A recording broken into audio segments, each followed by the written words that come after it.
Bom, meu nome é Graziela Schettino, eu sou médica gastroenterologista pediátrica do Hospital das Clínicas e agradeço ao Serviço de Telesaúde o convite de vir dar essa aula de doença do refluxo gastroesofágico em pediatria. Esse tema tem uma importância pelo seguinte aspecto. A doença do refluxo em pediatria, ela tem diferenças em relação à doença do refluxo em adultos. Isso decorre principalmente da diferença da anatomia de uma criança, de um lactente, para um indivíduo adulto que já atingiu o seu potencial máximo de crescimento. Então, o que a gente vê é que quando o bebezinho, a gente tem essa representação do tubo digestivo, aqui a gente tem o esôfago, por onde vai levar o alimento que a criança vai fazer a mastigação, a sucção, vai passar pelo tubo esofágico para chegar no estômago e continuar o processo digestório. E na criança, no bebezinho, esse tubo digestivo ainda não está completamente maduro. Ele ainda tem umas diferenças anatômicas em relação ao seu posicionamento, que à medida que a criança vai crescendo, esse tubo digestivo vai ficando mais eficiente. E com isso, a gente tem dois pontos principais, que é a questão do esfíncter esofágico, que vai ter uma importância muito grande na questão da doença do refluxo, e a questão dos diagnósticos diferenciais, sendo que várias doenças podem manifestar-se com sintomas de vômito, de irritabilidade, não sendo significativa de doença do refluxo. Então, a gente tem um estômago que consegue fazer o controle desse bolo alimentar, impedindo que volte através do esôfago. E a gente tem esse outro estômago com uma alteração dessa válvula virtual que separa o esôfago do estômago, com o retorno desse conteúdo do bolo alimentar do estômago para o esôfago. Então a gente vê que existem barreiras, existem mecanismos, tanto em relação ao clareamento esofágico, que é isso? É a questão da saliva, do peristaltismo, e a própria gravidade facilitam que esse bolo alimentar ele vá passando para o esôfago e caia no estômago. A gente tem a musculatura que separa o tórax do abdômen, que é o diafragma, que tem uma importância muito grande nessa parte desse controle, desse fechamento do esfíncter. E a questão do esôfago intraabdominal, quando essa válvula virtual porque não é uma válvula verdadeira, essa protusão da musculatura, da mucosa do esôfago, fechando esse esfíncter inferior. Quando ele é localizado um pouquinho abaixo do diafragma, entrando um pouco no abdômen, isso já é uma proteção para evitar de refluir alimento do estômago para o esôfago.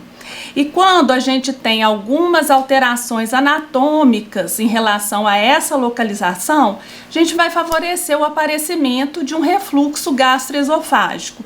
Não necessariamente a doença do refluxo, porque a criança em desenvolvimento isso pode ser modificado, ela pode melhorar esse funcionamento do seu trato digestório e não causar a doença do refluxo. Então, quais são os fatores que favoreceriam na fisiopatologia da doença do refluxo? É o relaxamento transitório desse esfíncter esofágico, que não consegue manter-se fechado adequadamente quando ele existe bolo alimentar no estômago, hipotonia desse esfíncter, a hérnia hiatal, quando sobe uma parte desse estômago para dentro da cavidade torácica, que é quando existe essa hérnia de hiato. Quando tem aumento da pressão intraabdominal, então existe algum outro problema que faz com que essa pressão da cavidade gástrica aumente, e o esvaziamento gástrico lentificado. Então, o alimento vai ficar mais tempo dentro deste estômago, favorecendo o retorno para o esôfago. E a composição do material refluído vai também interferir na reação local desses ácidos, né, que é o ácido clorídrico, a pepsina, ácidos biliares e a tripsina. Então, esses seriam os mecanismos de agressão que podem favorecer a doença do refluxo. Então, a gente precisa saber as definições para a gente saber melhor classificar o que está acontecendo com essa criança. O que é uma regurgitação?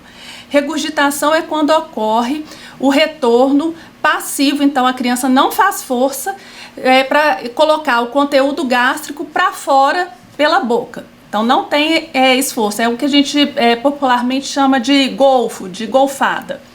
Os vômitos é quando a eliminação desse conteúdo gástrico tem um esforço ou desconforto e o paciente ele pode apresentar com outros sintomas. Então pode ficar pálido, com náuseas, excesso de salivação, pode ter uma dor torácica ou dor abdominal precedendo esses vômitos. O refluxo gastroesofágico ele pode ser fisiológico. Como essa válvula que separa o esôfago do estômago é uma válvula virtual, ela não está sempre fechada. E a gente pode ter esse refluir dessa secreção sem causar sintomas de doença. E quando tem essa passagem, né, do conteúdo gástrico para o esôfago, com ou sem vômitos, com ou sem regurgitações, e ele pode ser fisiológico se não dá nenhuma complicação. Quando esse refluxo começa a ter sintomatologia persistente ou começa a ter complicações, classifica-se como a doença do refluxo gastroesofágico. Quais seriam os sinais e sintomas sugestivos de uma doença do refluxo? Então, em relação aos sintomas gerais, a gente tem um quadro clínico em lactentes, abaixo de 12 meses de vida, e um quadro clínico de crianças maiores e crianças que conseguem verbalizar aquilo que sentem, geralmente crianças acima de 8, 9 anos que conseguem identificar mais claramente o que tem acontecido com elas. Então, às vezes os sintomas são sintomas gerais e inespecíficos, que seriam um desconforto, uma irritabilidade. O failure to thrive é quando a criança não atinge aquele crescimento adequado para a idade dela. Alterações alimentares, então tem criança que às vezes não gostam de comer determinado alimento, tem dificuldade para mastigação, para deglutição. A síndrome de Sandifer é uma síndrome em que a criança coloca o pescocinho lateralizado, pode ter associação com anemia e às vezes erosões dentárias e a própria anemia. Mas são sintomas que podem acontecer em outras doenças também. Então não são sinais patognomônicos de doença do refluxo. Em relação aos sinais e sintomas do tubo digestório, o mais comum seriam as regurgitações recorrentes com ou sem vômitos. E quando a criança acima de 8 anos consegue falar o que está sentindo, às vezes eles falam que sentem que volta algum conteúdo e que tem um sabor ácido, né? Que eles não se sentem bem quando tem esse sintoma. Pode acontecer dor torácica, dor localizada epigástrica, pode ter hematêmese quando tem quadro mais complicado, né? Às vezes tem uma esofagite. A disfagia ou odinofagia, a disfagia é quando tem dificuldade para alimentar, para deglutir, e a odinofagia é quando tem dor para deglutir. Complicações como esofagite, estenose esofágica por cicatrização dessa esofagite e o esôfago de Barrett, que seria uma alteração mais tardia a partir da adolescência tardia e idade adulto jovem. Em relação aos sinais e sintomas respiratórios, não existe ainda nenhuma definição que coloca como causa ou efeito. E é o que a gente brinca quem veio primeiro, o ovo ou a galinha, veio o refluxo ou o sintoma respiratório. Então, o que a gente sabe é que a doença do refluxo, ela pode piorar os sintomas respiratórios, e os sintomas respiratórios, eles podem piorar a doença do refluxo. Então, pacientes que têm estridor, laringite crônica, pneumonia de repetição associada à aspiração, apneia ou outros eventos ameaçadores à vida, tosse crônica, asma, otite média recorrente, podem ser sinais e sintomas sugestivos de uma associação com doença do refluxo. Mas o que eu já falei, não são sinais patognomônicos da doença. Elas podem sugerir uma associação com a doença do refluxo.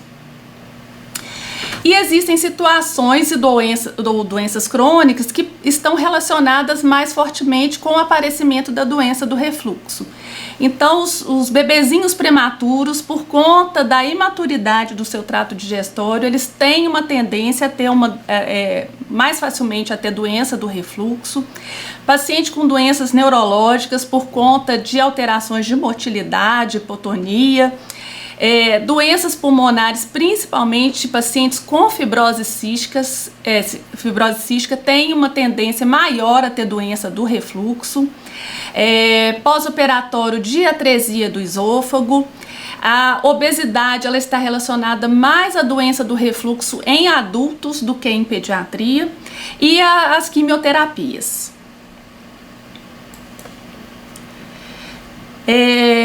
Para a gente chegar no diagnóstico da doença do refluxo, é essencial em pediatria que a gente tenha uma história clínica detalhada, principalmente uma história alimentar, uma história relacionando os sintomas com algum alimento, com algum horário do dia, com atividade física, se tem piorado, se tem melhorado. Porque existe a doença do refluxo e o refluxo gastroesofágico fisiológico dos lactentes. Quando essa doença do refluxo gastroesofágico fisiológica, a tendência é ela melhorar à medida que o bebezinho vai crescendo. Então, essa história clínica detalhada vai ajudar muito a fecharmos esse diagnóstico. O exame físico completo é essencial, principalmente a avaliação do desenvolvimento da criança, porque tem algumas doenças que manifestam com vômitos, mas que são de causas neurológicas ou de outros aparelhos e órgãos e que confundem com o diagnóstico de doença do refluxo.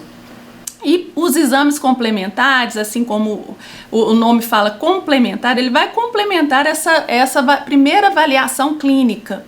E a gente vai solicitar de acordo com a nossa suspeita diagnóstica.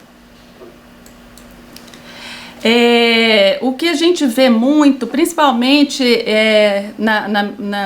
no atendimento do paciente com o especialista, né, comigo, gastroenterologista infantil, a gente vê muito uma solicitação desnecessária do RED, que é o raio-x contrastado de esôfago, estômago e duodeno.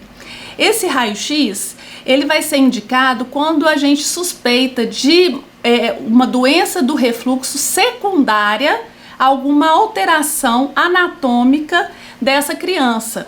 Então, existem algumas condições de malformação congênita que manifestam-se com vômitos e podem confundir com o diagnóstico de doença do refluxo. Então, nós temos aqui dois exemplos. Esse primeiro é um bebezinho que tem uma malformação que chama atresia de esôfago. O esôfago do bebezinho não formou completamente, então ele vai vomitar porque não tem como passar aquele bolo alimentar pelo esôfago. Ele precisa de um tratamento cirúrgico imediato. E essa outra imagem é uma imagem de uma má rotação intestinal total, sendo que a gente observa o estômago localizado à direita, o intestino fixado ao contrário dentro da cavidade abdominal.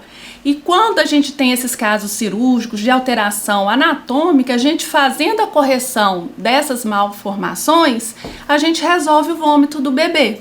o vômito dessa criança. Então o RED ele vai ser para a gente fazer um diagnóstico diferencial com essas malformações.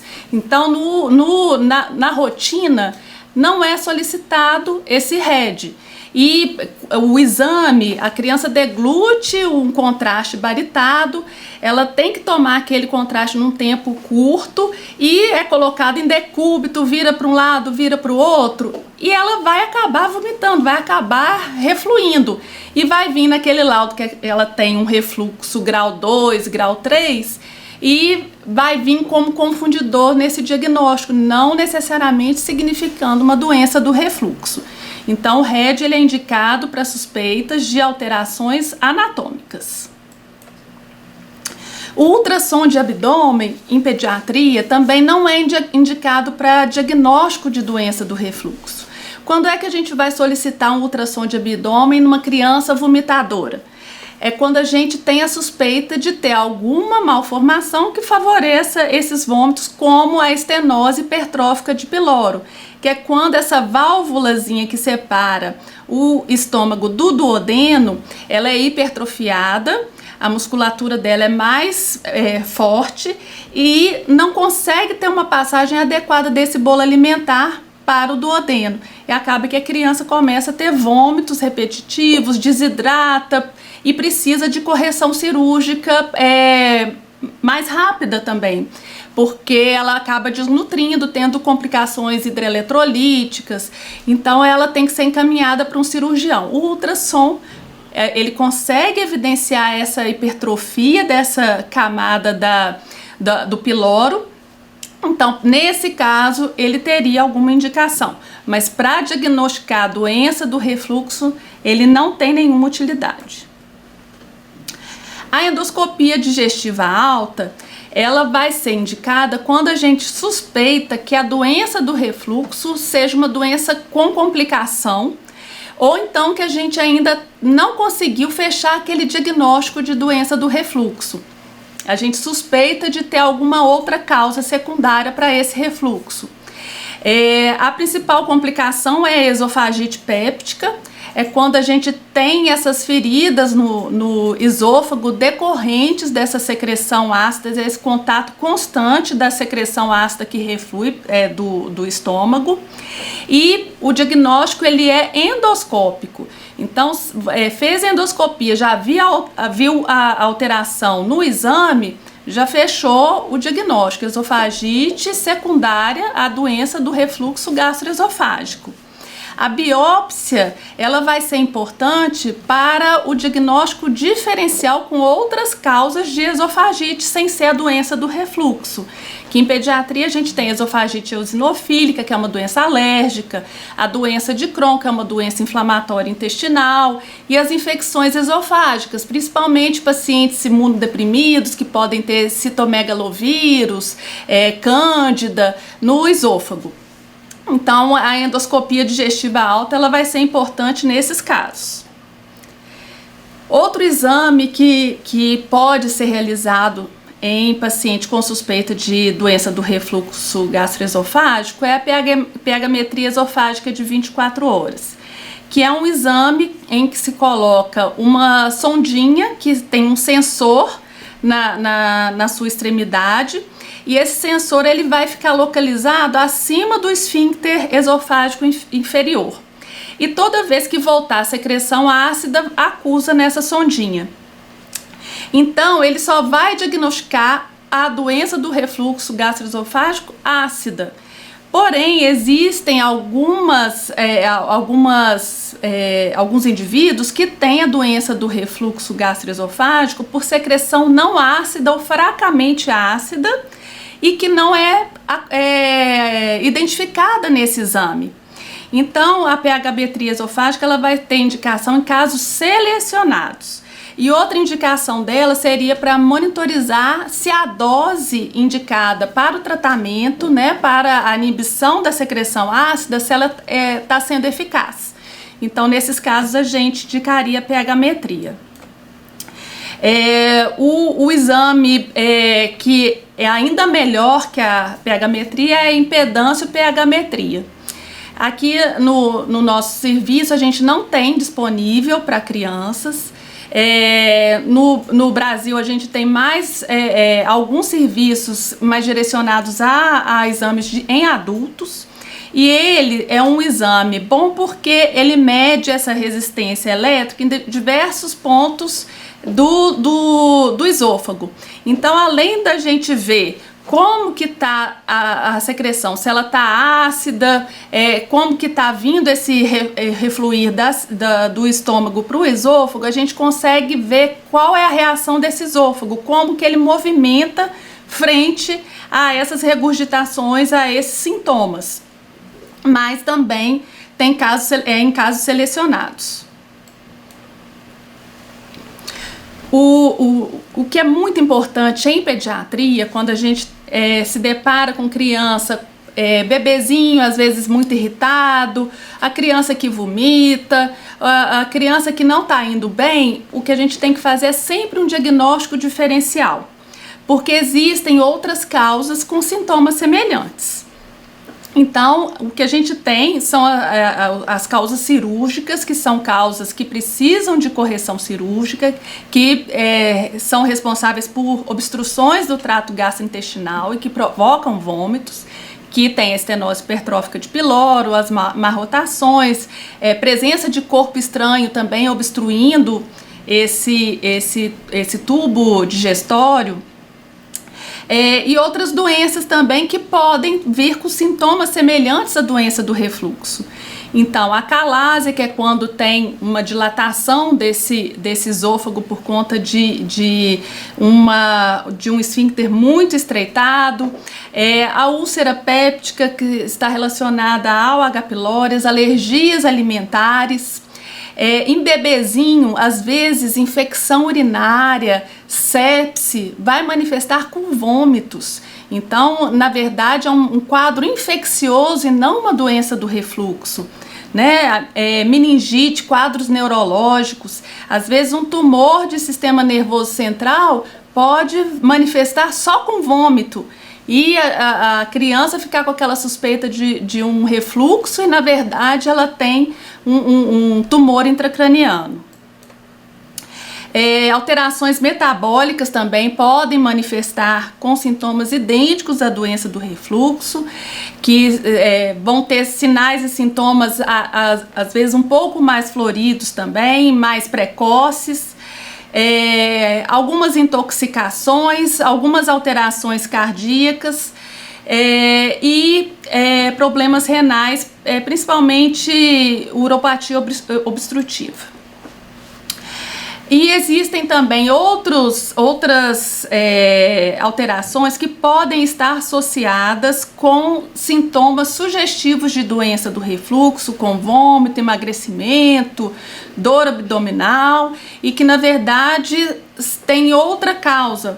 Então, criança vítima de abuso ou negligenciada, a síndrome de Munchausen por procuração, que é quando existe uma alteração daquele ambiente familiar e o cuidador acaba provocando uma doença naquela criança.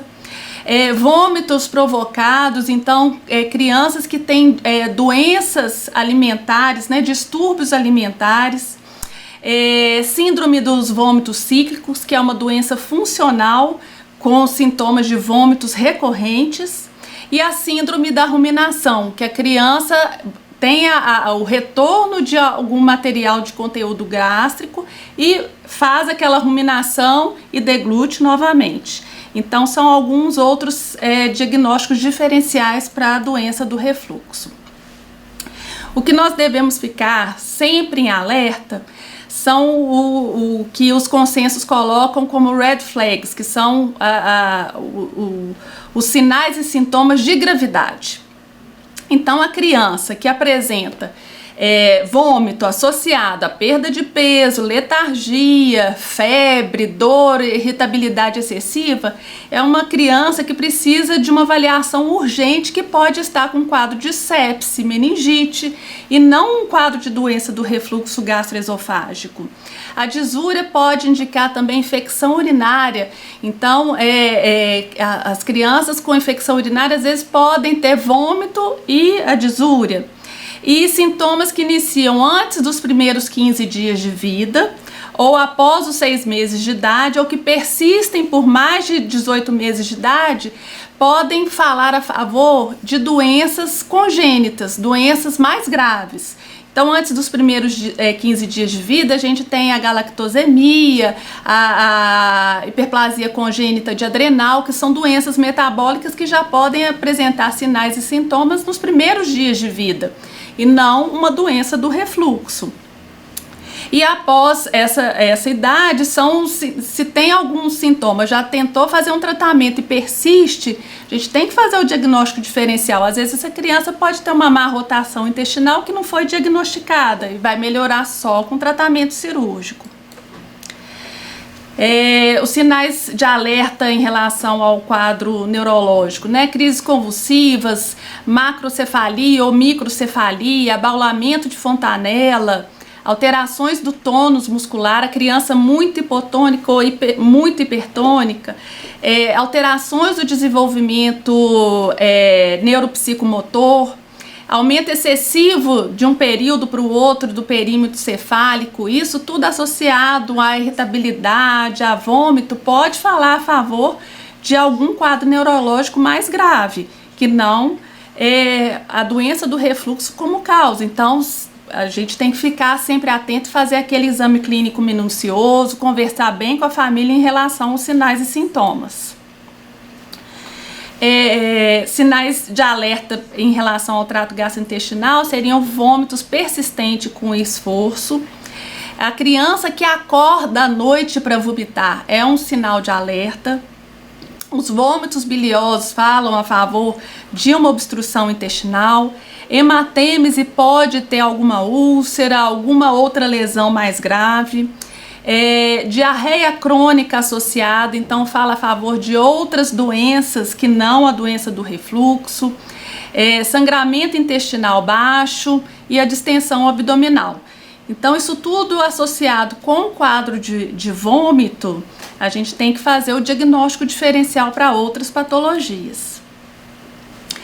E de acordo com as recomendações atuais da Sociedade Europeia de Gastropediatria e Americana de Gastropediatria, eles colocaram a abordagem diagnóstica e tratamento da criança com suspeita de doença do refluxo em 2 grupos, o grupo dos lactentes e o grupo das crianças maiores. Sendo que o grupo dos lactentes é aonde a gente tem um pouco mais de dificuldade nesse manejo, porque nessa faixa etária os sinais e sintomas eles podem sugerir diversas outras alterações. Então, vamos começar com o refluxo gastroesofágico fisiológico, e não a doença do refluxo gastroesofágico. Quando a criança tem regurgitação frequente, é um bebê feliz, está na curva de crescimento adequada para a idade e está com o seu desenvolvimento neuropsicomotor adequado, não tem nenhum sinal, sintoma de alerta, a gente dá o diagnóstico de doença de refluxo gastroesofágico fisiológico, que é uma alteração por conta dessa imaturidade do tubo digestório, que à medida que a criança vai ficando assentadinha, começa a introduzir alimentos sólidos, começa a ter o tônus muscular mais adequado, a tendência dessas regurgitações, desses vômitos é desaparecer. Então, o que nós temos que fazer é orientar bem a amamentação. Isso não significa que a mãe precisa de suspender o aleitamento, pelo contrário, o aleitamento materno sempre vai ser o melhor alimento para qualquer lactente. A gente deve tranquilizar essa família, mostrar que a criança está caminhando bem, que a criança está desenvolvendo adequadamente. A orientação do posicionamento para dormir pela Sociedade Brasileira de Pediatria é sempre esse posicionamento com a barriguinha para cima. Antigamente achava que o posicionamento em decúbito lateral seria melhor, mas hoje em dia a gente sabe que esse posicionamento com a barriguinha para cima, ele é a melhor posição para a criança. E bebezinho nunca deve colocar para dormir de barriguinha para baixo por conta do risco de morte súbita. Bebezinho que regurgita muito, que está bem, não tem indicação nenhuma para usar nenhum medicamento. A gente costuma receber muito paciente que a gente dá o diagnóstico de refluxo gastroesofágico fisiológico que já vem para consulta usando medicamento e a gente acaba suspendendo e orientando essa família. Se a criança não estiver em aleitamento materno, hoje em dia nós temos no mercado fórmulas anti-regurgitação, que são fórmulas que têm um espessante que evita de ficar com essas regurgitações tão frequentes. Mas não é uma fórmula que trata refluxo, ela é anti-regurgitação. Então a criança ela pode tanto usar essa fórmula como usar a fórmula de rotina, né? Mas lembrando que o aleitamento materno sempre vai ser preferível. E não existe recomendação de uso de antiácidos, inibidor de bomba de próton, que seria o omeprazol, bloqueador de H2, que seria a ranitidina, para tratar choro ou cólica de lactente. Bebê vai comunicar através do choro, da cólica, se existe um choro excessivo, se a criança não está indo bem, a gente tem que fazer o diagnóstico diferencial. Às vezes não é refluxo, às vezes é alguma outra doença que precisa ser mais prontamente abordada. Então, quando a gente suspeita, né, da doença do refluxo em lactentes menores de 12 meses, a gente faz aquela avaliação completa, anamnese com exame físico, lembrar daqueles sinais de alerta. Se tiver algum sinal de alerta, encaminhar para algum especialista imediatamente. A gente deve orientar adequadamente a amamentação e evitar a superalimentação, porque isso gera um ciclo vicioso. O bebezinho chora, a mãe coloca para amamentar, ele vai encher mais aquela câmara gástrica, vai estender aquele abdômen, aquilo ali vai refluir mais, ele vai ficando mais irritado. Então a gente tem que orientar, às vezes só melhorar, otimizar essa amamentação, tentar deixar os intervalos de mais ou menos de 2 horas e meia entre cada mamada, e que às vezes só de fazer isso já melhora esses sintomas de irritabilidade, de regurgitação e de vômito. E o que esses últimos protocolos colocam é que a gente, para bebezinho que é irritado, choroso, vomita e regurgita muito, a gente deve fazer o diagnóstico diferencial para a alergia alimentar. A alergia à proteína do leite de vaca, ela é mais prevalente do que a doença do refluxo em lactentes menores de 12 meses. E como que a gente vai fazer essa avaliação? Através do teste de provocação oral para a alergia à proteína do leite de vaca. Durante 2 a 4 semanas, a gente retira da dieta materna leite de vaca e todos os derivados. Então, alimentos zero lactose, queijo, isso tudo a gente vai retirar da dieta materna. Fazendo esse período da dieta, a criança melhorando, a gente retorna o leite para a dieta materna. Se a criança voltar a ter os sintomas, ficar irritada, vomitar, a gente fecha o diagnóstico de alergia à proteína do leite de vaca. Aí a gente vai seguir o tratamento dessa alergia. Se a criança já tiver sido desmamada, a gente vai usar a fórmula hidrolisada ou fórmula à base de aminoácido para fazer esse teste de provocação.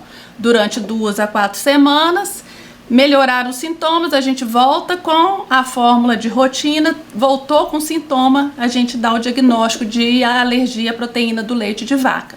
Fazendo o tratamento da alergia, os vômitos resolvem, não precisa de medicamento e a criança segue com esse acompanhamento desse tratamento da alergia. E se caso não tiver nenhuma melhora com essas orientações da amamentação, esse teste de provocação oral, a orientação é encaminhar ao gastropediatra para avaliar a indicação de uso de medicamento, que seria os inibidores de bomba por 4 a 8 semanas. Então, de acordo com esses protocolos, a medicação para ser iniciada em lactentes com menos de 12 meses com suspeita do refluxo deve ser feita pelo gastropediatra. Para criança maior, seria criança acima de 1 aninho. Além da anamnese, exame físico adequado, completo, excluir os sinais de alerta, a gente deve fazer orientação de alimentação e estilo de vida. Às vezes a criança ela está com sintoma de vômito, de dor abdominal, porque tem uma alimentação completamente inadequada para aquela idade. E às vezes é uma criança que não tem horário para nada, não dorme direito, então a gente tem que ver como que está esse ambiente, como que está essa rotina da criança. E para as crianças acima de 8 anos que conseguem falar dos seus sintomas, né, que conseguem especificar que existe um refluxo, um refluir, né, uma regurgitação, queixa de azia, de dor, localizada em epigástrio ou nos adolescentes, a gente pode fazer o tratamento da nossa suspeita diagnóstico com os inibidores de bomba, os antagonistas de H2 por 4 a 8 semanas. E se não tiver melhora com esse tratamento, encaminhar ao gastropediatra. Com as crianças que não conseguem fazer essa definição de sintomas de refluxo, a gente pode fazer aquela avaliação, excluir doenças que podem confundir com a doença do refluxo e pedir uma avaliação do especialista. E as opções que a gente tem de tratamento, a ranitidina, que é o antagonista do receptor de H2, ela teria uma indicação nas doenças do refluxo gastroesofágico não complicadas e quando é muito sintomático, quando tem sinais de esofagite, o que vai tratar essa esofagite vai ser o inibidor de bomba de próton. E a gente tem no mercado as opções para criança e adolescente, o omeprazol, o esomeprazol e o pantoprazol. Lembrando que esses medicamentos, eles devem ser utilizados sempre em jejum.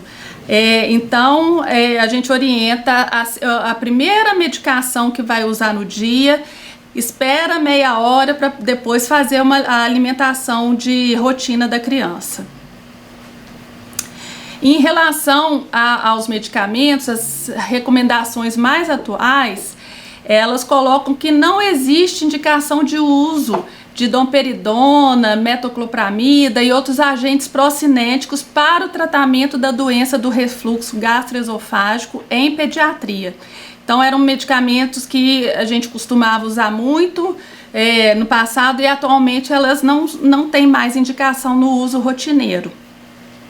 O uso de antiácido em pediatria, principalmente o uso crônico, ele tem risco de evoluir para doenças metabólicas e intoxicação por alumínio. Então ele vai ser utilizado em períodos bem curtos para tratar sintoma e evitar desse uso crônico por conta dessas alterações metabólicas. Para pacientes que têm quadros respiratórios em que tem essa suspeita de ter um refluxo associado, o tratamento de prova ele é contraindicado. Então o ideal é fazer algum exame propedêutico para que se tenha o diagnóstico de certeza que aquele sintoma respiratório é causado por conta de uma doença do refluxo gastroesofágico.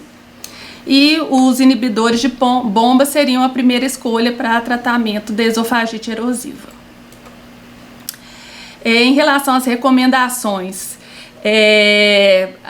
A questão de dieta para a doença do refluxo em pediatria não é recomendada, porque às vezes essas dietas elas podem complicar com deficiências nutricionais, uma fase da vida que a criança precisa de variedade de nutriente. Então a gente não recomenda nenhum tipo de dieta. É lógico que refrigerante, chocolate não faz parte da rotina alimentar da criança e a gente não vai recomendar para nenhuma criança. Então orientar essa alimentação saudável, evitar a obesidade, porque a obesidade pode ser um fator de risco para a doença do refluxo na idade adulta. Não existe nenhum estudo em pediatria que recomenda medidas posicionais para tratar o refluxo. Então, a posição de colocar travesseiro elevado, cabeceira mais alta, isso é mais para adultos. Em pediatria, a gente não tem essa recomendação com estudos randomizados, controlados, então essa orientação a gente não tem costumado mais fazer. E o uso de probióticos também é inconclusivo para a doença do refluxo, a gente não faz essa recomendação. Então, aqui finalizando, eu vou deixar algumas referências bibliográficas, principalmente esses últimos protocolos que saíram, um no início desse ano, de 2019, e o outro do ano passado, 2018, com essas recomendações todas de abordagem e tratamento da doença do refluxo em pediatria. Agora eu vou abrir o momento para debate, para a gente resolver algumas questões de dúvida, e eu me encontro à disposição aqui no serviço do Hospital das Clínicas.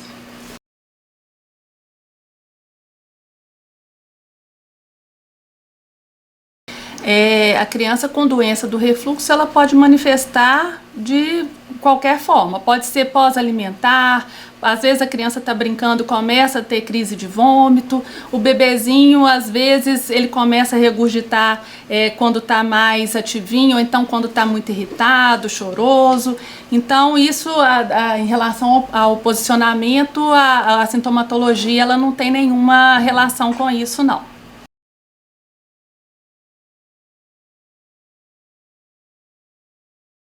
De acordo com o FDA, o medicamento mais indicado para crianças abaixo de 12 meses de vida é o esomeprazol.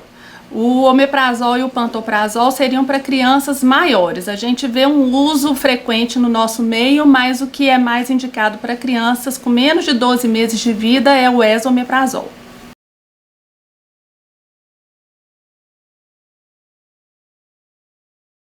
Todo medicamento de uso prolongado ele deve ser avaliado, acompanhado em relação aos seus efeitos colaterais. Não existe nenhum medicamento isento de efeito colateral. Então, por isso que é importante a gente fechar o diagnóstico da doença do refluxo para tratar adequadamente, que muitas crianças às vezes vão ter que fazer um tratamento contínuo pelo resto da sua vida. E o que a gente fica de olho são de efeito colateral mais recorrente, deficiência de vitamina B12, pode alterar os índices de hemoglobina, leucócito, plaqueta, magnésio. Então a gente faz esse acompanhamento das crianças que usam por longos períodos.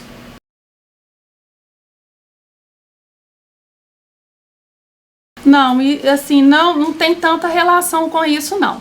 Às vezes a criança ela pode ter alguma disfunção neurológica, alguma outra disfunção associada, que pode ter tanto a doença do refluxo quanto disfagia, alteração de fala, mas não existe essa relação da doença do refluxo com essas alterações não.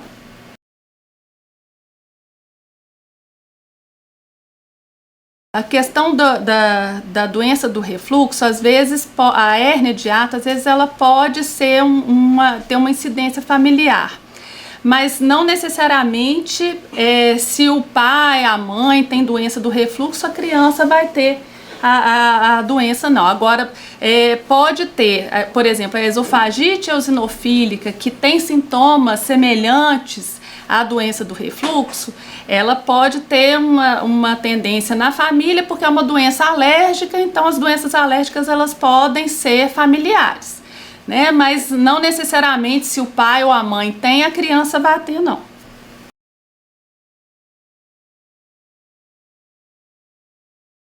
A fórmula anti-refluxo, igual eu coloquei na apresentação, ela não é anti-refluxo, ela é fórmula anti-regurgitação. Então ela não vai tratar refluxo, ela vai ser indicada para o bebezinho que a gente chama de regurgitador feliz. É um neném que fica golfando, mas ganha peso, é alegrinho e é mais um conforto da família. Então, a fórmula anti-regurgitação, ela não tem indicação no tratamento da doença do refluxo. Ela é só um espessante que é acrescentado na fórmula e que vai ficar com o bolo alimentar mais formado, evitando assim que ele vá refluir do estômago para o esôfago. É só essa a funcionalidade da fórmula anti-regurgitação, não é anti-refluxo, é anti-regurgitação.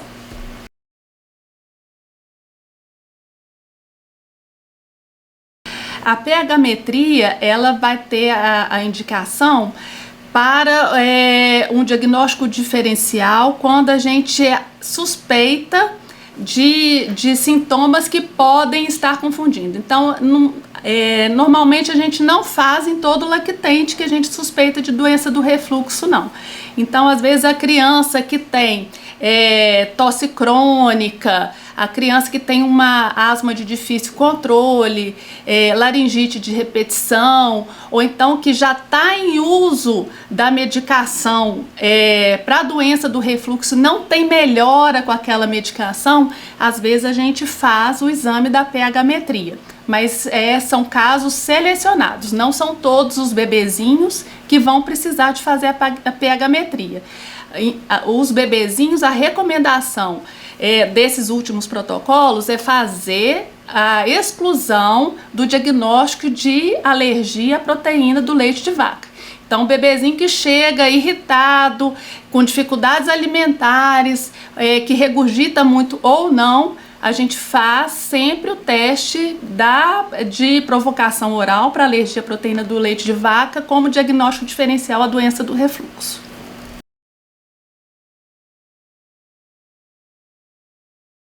O esomeprazol que nós temos no mercado aqui no Brasil, a formulação dele é de 20 miligramas.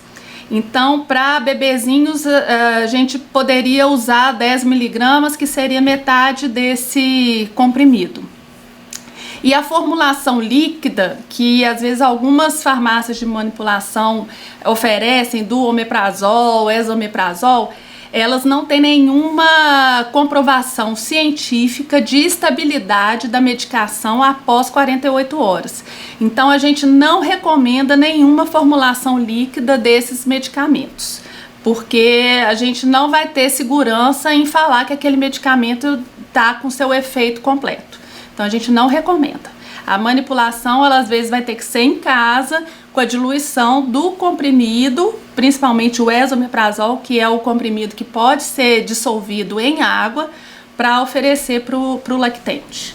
Eu agradeço a participação de todos, espero que tenham gostado da aula, e essa aula ficará disponível no YouTube para posterior pessoas que tenham interesse em assistir. Obrigada.